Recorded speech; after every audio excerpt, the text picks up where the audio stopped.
મિત્રો, શું તમે ક્યારે આવી એક કથરોટની મદદથી ઘર માટે ખૂબ જ ઉપયોગી અને સુંદર વસ્તુ બનાવીને તૈયાર કરી છે? તો ચાલો આજે બનાવીએ.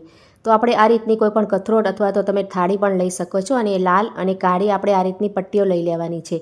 તમે અહીંયા ચાદરની કે સાડીની કે દુપટ્ટાની કોઈની પણ પટ્ટી કાપીને લઈ શકો છો.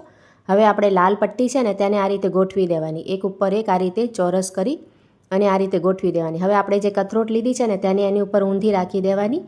હવે આપણે જે પટ્ટીઓ સેટ કરી છે ને તેને એક એક કરીને વારાફરતી ઉપાડવાની. જુઓ, બધી જ પટ્ટીઓ આપણે હાથમાં લઈ લેવાની અને એક માથામાં નાખવાનું રબર, 2 આટા લગાવી દેવાના. હવે આપણે થાળીને સીધી કરી લઈશું અને બ્લેક કલરની પટ્ટી આપણે લઈ લેવાની છે અને વચ્ચોવચ્ચ આ રીતે રાખી અને ગાંઠ લગાવી દેવાની, એટલે ખુલે નહીં અને સરસ આપણે ફિટ થઈ જાય.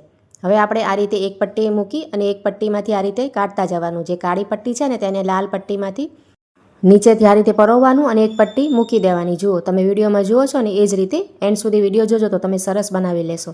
તો તેનાથી છે ને વચ્ચે એક સરસ મજાની ડિઝાઇન બની જશે. આપણે જેમ ગૂંથીએ છીએ ને એ રીતે તૈયાર થશે. તો બધી જ આપણે આ રીતે જુઓ કેટલી બધી તૈયાર થઈ ગઈ છે. જરાક જ વારમાં તમારી આ વસ્તુ બનીને ખૂબ જ સરળતાથી તૈયાર થશે. તો મેં અહીંયા જુઓ આટલું બધું બનીને તૈયાર કરી લીધું છે.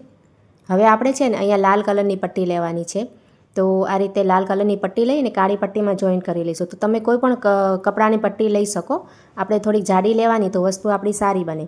તમારી પાસે ચાદર હોય કે કુર્તી હોય કે ટી શર્ટ હોય કે ગમે તેની લઈ શકો. મેં અહીંયા ટી શર્ટની લીધી છે, 2 ટી શર્ટ કટ કર્યા છે જૂના. તો જુઓ, અહીંયા આપણે પૂરું થઈ જાય ને આટલું, પછી આપણે તેમાં ગાંઠ લગાવી દેવાની, એટલે સરસ ફિટ થઈ જાય ને ખુલે નહીં. હવે આપણે થાળીને ઊંધી કરી દઈશું અને આ રીતે તેની રબડ ખોલી નાખશું. હવે આપણે જે પટ્ટીઓ છે ને તેને અડધી અડધી કાપી નાખવાની કાતર વડે, અને એક મોટી સેફ્ટી પિન લઈ અને બધી પટ્ટીઓ એક્સ્ટ્રા છે ને તેને એમાં ફિટ કરી લેવાની. ખૂબ જ સરસ આપણી વસ્તુ બનીને બિલકુલ તૈયાર છે. સારી લાગે તો લાઇક કરજો, કમેન્ટ કરજો. જુઓ, પગલુંછવામાં પણ વાપરી શકાય અને આ રીતે ટેબલ ઉપર રાખીને પણ આપણે સરસ મજાનું વાપરી શકાય. તો સારું લાગે તો લાઇક કરજો, કમેન્ટ કરજો અને ચેનલને સબસ્ક્રાઈબ કરજો.